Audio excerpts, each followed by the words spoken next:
19वीं सदी के उपनिवेशक के शासक अपने व्यापार और उपनिवेश पर कब्जा बनाए रखने के लिए अपने सैन्य ताकत पर ज़्यादा ध्यान देते थे और उस समय के अत्याधुनिक हथियारों से लैस किया करते थे।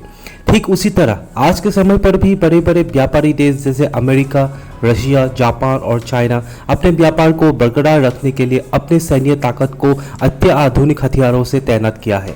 तो चलिए आज के इस वीडियो के माध्यम से हम जानेंगे चाइना के कुछ अत्याधुनिक हथियार और उनके कुछ रणनीति के बारे में।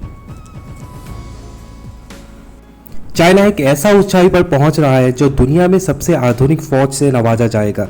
इस बात का दावा अमेरिकी खुफिया एजेंसी द्वारा किया गया है और पेंटागन का यह मानना है चाइना बहुत ही खतरनाक हो जाएगा अगर इन सब नए हथियारों को पारंपरिक जंग में इस्तेमाल करने लायक कर लेगा।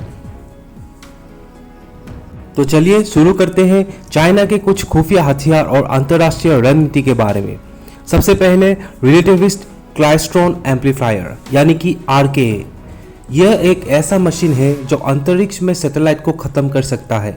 यह मशीन एक ऐसा ऊर्जा पैदा कर सकता है जो अंतरिक्ष में 5 मेगावाट की बिजली के धारा से अंतरिक्ष में सैटेलाइट को तबाह कर सकता है। लेकिन चीन इस बात को इनकार कर रहा है कि ऐसा कोई हथियार बनाने का काम चल नहीं रहा है। दूसरी ओर चीन पर यह भी आरोप है कि आपातकालीन समय पर जब पूरी दुनिया कोविड के वजह से लॉकडाउन था तभी चाइना ने 34 बार अंतरिक्ष पर अपने स्पेसक्राफ्ट भेजे थे और अपने रीयूजेबल स्पेसक्राफ्ट का भी प्रशिक्षण जारी रखा। अमेरिकी पेंटागन और इंटेलिजेंस एजेंसी CIA का यह मानना है चाइना अंतरिक्ष में अमेरिकी सैटेलाइट को निस्तनाबूद करने के लिए RKA जैसे मशीन का निर्माण शुरू कर रहे हैं। यही नहीं, चाइना अमेरिकी CIA और ब्रिटिश M16 इंटेलिजेंस एजेंसी के बीच होने वाले कम्युनिकेशन चैनल को भी हैक करना कोशिश कर रहे हैं। सूत्रों के अनुसार चाइना की रणनीति में हनी ट्रैपिंग भी शामिल है। लगभग 10,000 से भी अधिक प्रशासनिक अधिकारी और बड़े बड़े कंपनी के हिस्सेदारों से इंफॉर्मेशन लीक करना जैसा काम करते आए हैं। दूसरी ओर रेलगन, जिसे फायर करने के लिए किसी भी बारूद का जरूरत नहीं है। वैज्ञानिक तरीकों से यह बिजली का शक्ति इस्तेमाल करके प्रोजेक्टाइल को बहुत ही सटीक और लंबी दूरी तक निशाना दाग सकता है।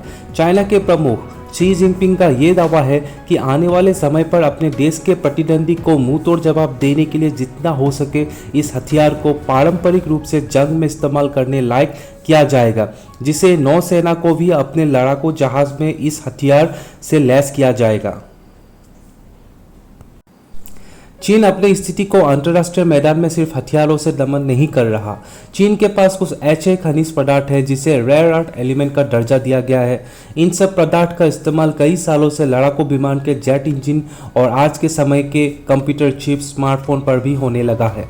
ये दो पदार्थ स्कैंडियम और यूट्रियम और 15 ऐसे पदार्थ जो चीन में बड़ी मात्रा में मौजूद है और अब चाइना इन सब पदार्थ को लेकर अपनी रणनीति को और भी मजबूत कर रहा है। बात करें तो ये दो पदार्थ एल्यूमिनियम से भी ज़्यादा हल्का और तापमान सहने का क्षमता ज़्यादा है, जिसके कारण jet engine, machine gun, tank के बैरल में ये ज़्यादा इस्तेमाल होता है।